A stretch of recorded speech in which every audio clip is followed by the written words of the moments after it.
know a lot of restaurants like to cook frozen French fries because they're quick. Not at sandwiches. At sandwiches, we make fresh cut, old-fashioned fries. Who wants to spend $20 a plate to get a side of, well, these? Today we're gonna do the video you've all been waiting for, how to make the perfect fresh cut fry. And the expert on fries and potatoes is Sandwiches Food Truck co-owner, Anne Marie. Hey there. So today we're going to talk about different types of potatoes and what potatoes are used for certain recipes and what potatoes are the best for making French fries. So this first potato that we're going to look at, this is a red skin potato. These are not great for making French fries. They fall under a waxier potato. They have a higher moisture content and they don't fry up very nice, but they do have a purpose. These are the best for potato salad. They also hold their shape when they're boiled. So the next potato that we've got here is a yellow potato. They are on the waxier spectrum of potatoes. They're great again for roasting. You can boil them. You can make potato salad out of them, but I wouldn't recommend them for French fries.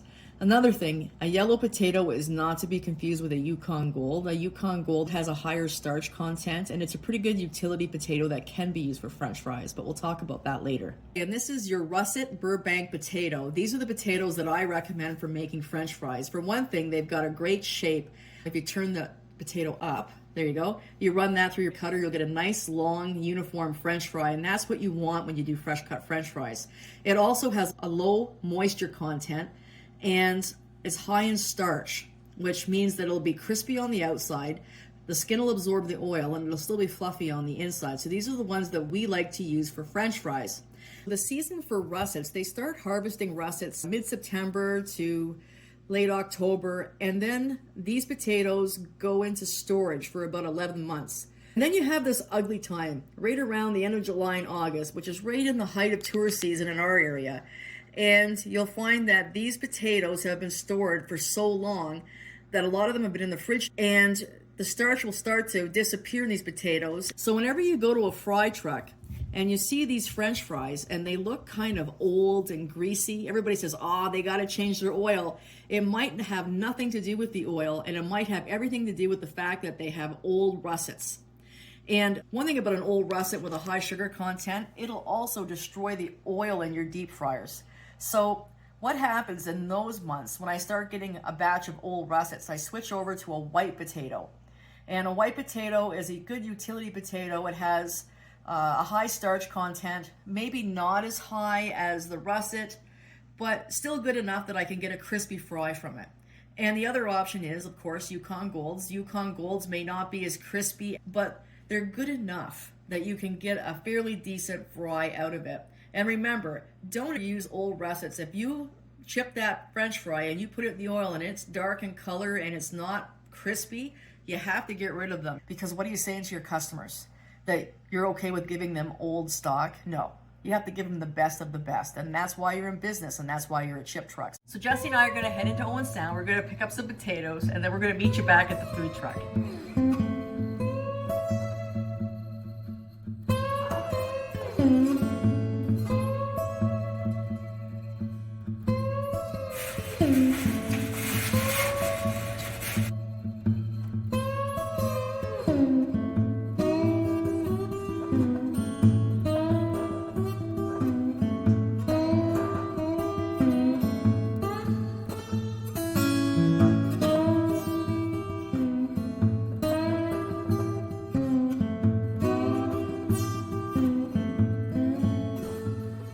So I brought this old potato cutter in today. This is probably the cutter that you guys are most familiar with.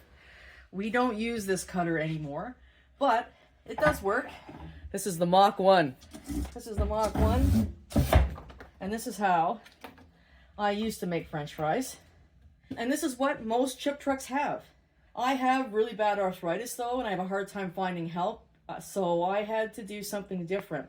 When we first started running, we were doing maybe couple 100 pounds of potatoes a day, and then on the long weekends and some of our festivals we got up to about 1,800 pounds of potatoes. Yikes! In 2 days. And my back was getting so stiff that I would wake up in the morning and I'd be like the Tin Man. I couldn't move. So I'm going to show you what we moved up to. We find that we continuously make fresh cut fries all day long because of the sheer volume of French fries that we make.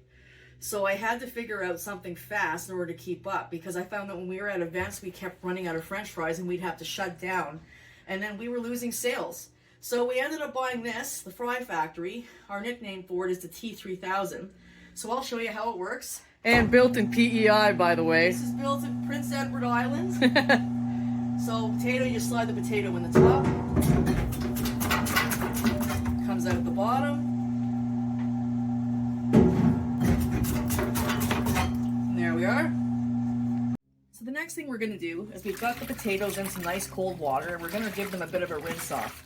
You still want lots of starch in your potatoes, but I always give them an initial rinse, because if you don't rinse the starch off the outside, you'll end up with French fries that'll cook like cardboard, and you'll actually see these hard little kernels of starch on the outside of the skin, and it makes them really woody.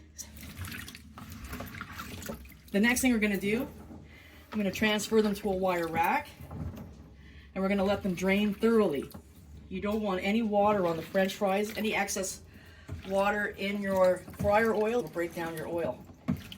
And once your fries are completely dry, you're going to load them into your fryer bins, and you're going to make sure that they're only about half full and no more. You don't want to overload these bins. The fries will not cook evenly, and they'll take twice as long to cook.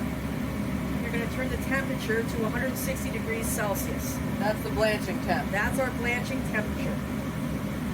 So I'm going to put these down.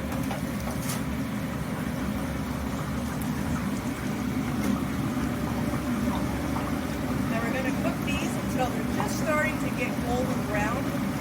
I'd say 5 or 6 minutes. Another thing you can do is you can get a long pair of tongs, keep your hands well back from the oil, and give them a stir halfway through. If the potatoes are particularly starchy, you might end up with a fry brick instead of individual fries. So I always give them a little stir. So now we're going to pull these up. And we're going to let these drain for a few minutes. You can see we've got a nice light golden brown here.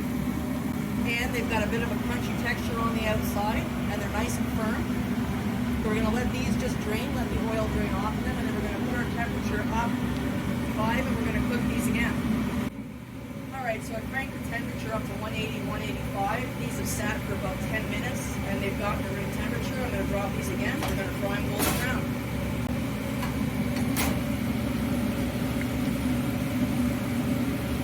Again, you can have your long tongs ready. Just give them a bit of a stir. Make sure that nothing's sticking together so you get those nice long fries.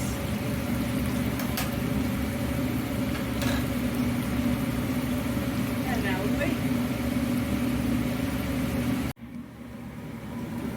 Our fries are done. We're going to give them a good shake, and we're going to put them into this pan and let the oil drain out. Oh, those look so good. Now we are perfect French fries.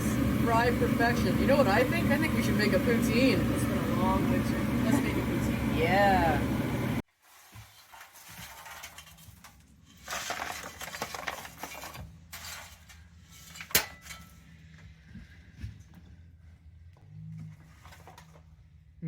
Yeah. You want some more? Load her up.